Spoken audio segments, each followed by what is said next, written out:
Yo, what's up guys, welcome back to another video. This is a reaction to he secretly changed this freeway sign, helped millions of drivers. I don't know who this special someone is. All I could really see was the thumbnail was of a highway in LA, and this video's got loads of views in a very short amount of time, so it's obviously a topic that intrigues a lot of people. But we're going to jump into this and see who this is about and what this is about, and yeah, that's pretty much it. Let's jump into this.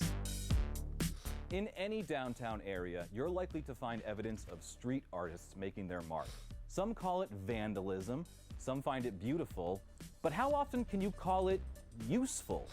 In 2001, a local LA artist, after 2 years of planning and prep, snuck onto a large overhead signage structure over a busy freeway in broad daylight and added his art to the sign. This one act of vandalism was so subtle, so detailed, and so useful, it stayed in place for 8 years. Let me tell you the story about the man who did what Caltrans couldn't, the guerrilla public servant, Richard Ankrum. What the hell?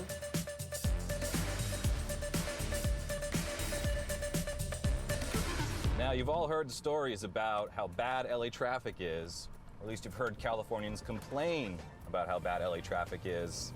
And while that's partly caused by overcrowding, a lack of public transport, and Angelinos not knowing how to drive, a lot of it comes from when those freeways were originally constructed. California's interstates were built and maintained by the California Department of Transportation, or Caltrans, and 110 was one of their first projects. Actually, it's in California, so the 110. The 110 was first opened in 1940 as the Arroyo Seco Parkway. It wound from Pasadena to San Pedro, cutting through the heart of downtown LA. At the time, it was hailed as a shining example of a modern freeway, but fast forward about 60 years, and the story changes a bit. Caltrans realized freeways needed certain things, like shoulders, for example. The Arroyo Seco Parkway was designed to be, well, a parkway. It was built for 40-mile-an-hour road speeds, which is what most vehicles were doing at the time. It had near 90-degree off-ramps and microscopic on-ramps with stop signs in certain areas. And because it was built right along the Arroyo Seco River, it couldn't be widened as the city grew. Luckily, the 110 is not the only way into Los Angeles. The 5, the 101, the 10 all funnel commuters into the downtown area. But because the 110 was their first, it sits in the prime spot. This means it had to have on-ramps and off-ramps for each of these freeways added throughout the years in the space of about 4 miles. I think the worst thing about this is that there's no way to unfuck the downtown merges. This is just set in stone. Nowadays, freeway signage is almost superfluous. GPS apps, built-in navigation, and the trust we put in strangers from Uber have made them little more than a relic of the past. But in the Y2K era, people relied on road signs and needed them to be accurate. So you can imagine how frustrated you'd be if you were road tripping to Six Flags, 4 kids in the back of your Ford Expedition, Pokemon soundtrack blaring, driving down the 110, looking for which lane you needed to be in to get on the I-5 North, and the sign just wasn't there. The overhead sign, or gantry, at mile marker 231 had lanes marked for the 101, the 5 South, and staying on the 110, but it made no mention of the tiny 2-lane exit on the far left side that would put you onto California's largest freeway in less than 2 miles.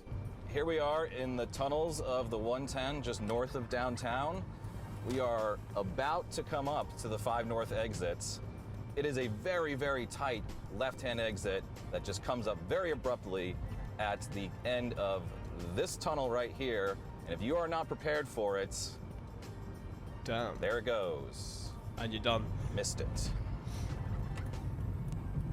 Fuming. Every day, people were missing their exit, or worse, cutting across faster lanes of traffic to make it at the very last minute. It's unclear if anyone was actually complaining to Caltrans about this and being ignored, or if it was just one of those, everyday annoyances that people felt they had to live with. But one man wasn't going to let it stand any longer. He became the hero we needed and took matters. So it was obviously a big issue, and nothing was getting done about it. And then they just I guess this random civilian does something that helps. I don't want to say millions of people, but probably did help hundreds of thousands of people just when they were driving on this road. And these things, it's just the smallest little thing, smallest little detail change. But why couldn't it have been done before? To his own hands. Richard Ancrum is a contemporary artist and sign painter who was living south of Los Angeles in Orange County back in 2001. After falling prey to the freeway sign's misleading layout one morning, he began to notice just how many people did as well. Luckily, Ancrum had the skills, the stubbornness, and the free time to do something about it. At first, it was just a funny little idea that he talked about with friends, getting up on that gantry and fixing the sign, but eventually, Ancrum went into full planning mode. And that plan wasn't just to get up there with a few cans of spray paint and graffiti on a fix. Ancrum was a sign maker by trade, so the level of detail he went into was unlike anything else. Ancrum visited other overpasses with a measuring tape to get accurate sizing. Oh my days, he proper went into it as in-depth as possible. He took color swatches to other signs in order to match the Caltrans standard perfectly. As a skilled sign painter, Ancrum even hand-painted the exact Caltrans standard font onto his masterpiece. Wow. He even sourced reflectors from the same distributor that Caltrans used. After 3 months of work, Ancrum had a sign that matched the existing gantry signs perfectly, and he even added some patina to help match the surrounding paint. But now came the tricky part, actually getting the sign up there. Just like the making of the sign, Ancrum was meticulous in his approach to actually installing it. He got a high-vis vest and a hard hat from a DIY store, and even put a fake contracting business logo on the side of his truck just to make sure no one was suspicious. And honestly, why would they be? Everything he did seemed to be the protocol as far as freeway goers were concerned. Ancrum used the guardrails on the gantry and even had a guide to properly align the signs to perfect spec. It all looked pretty legit. And he didn't get any money for this either. He's just doing this out of wanting to do it. I gotta respect him for that. And in case I didn't mention, the reason why we know the process looks so convincing is that Ancrum and his team filmed the whole thing. They not only documented the process of making the sign, but they had cameras stationed all around it while it was being installed. Ancrum eventually released all this footage as a 10-minute documentary, and it is worth a watch. It's a little scary, and I don't really know why, but if you like your documentaries with a little bit of a David Lynch vibe, you should check it out. I have taken it upon myself Okay, this is creepy. to manufacture and install these missing guide signs. And if you're thinking, why would someone put all that effort into something so trivial? Didn't this guy have bigger things to worry about? Not really. This was the peak of post-Cold War, pre-9/11 America, arguably the most stable period in US history. The world as it was at the end of the 20th century. And it was also a time when Americans were a lot less concerned with security. The installed sign was so convincing that for 8 months, no one even knew there was anything different about it. Drivers saw it as a much-needed, much-welcomed improvement, and Caltrans didn't seem to be reacting at all. Ancrum had completely gotten away with it. Why would he? On Sure, why would he get rid of it if it's helping people? one side, that's the mark of a perfectly executed plan. But like any mastermind, Ancrum wanted to get caught just a little bit. In 2002, Ancrum leaked the story to a local newspaper, and once they broke the story, the media circus began. So was it your idea to create and deploy a sign of your own? Yes. And you told your mom about this. What'd she think? She thought I was out of my mind.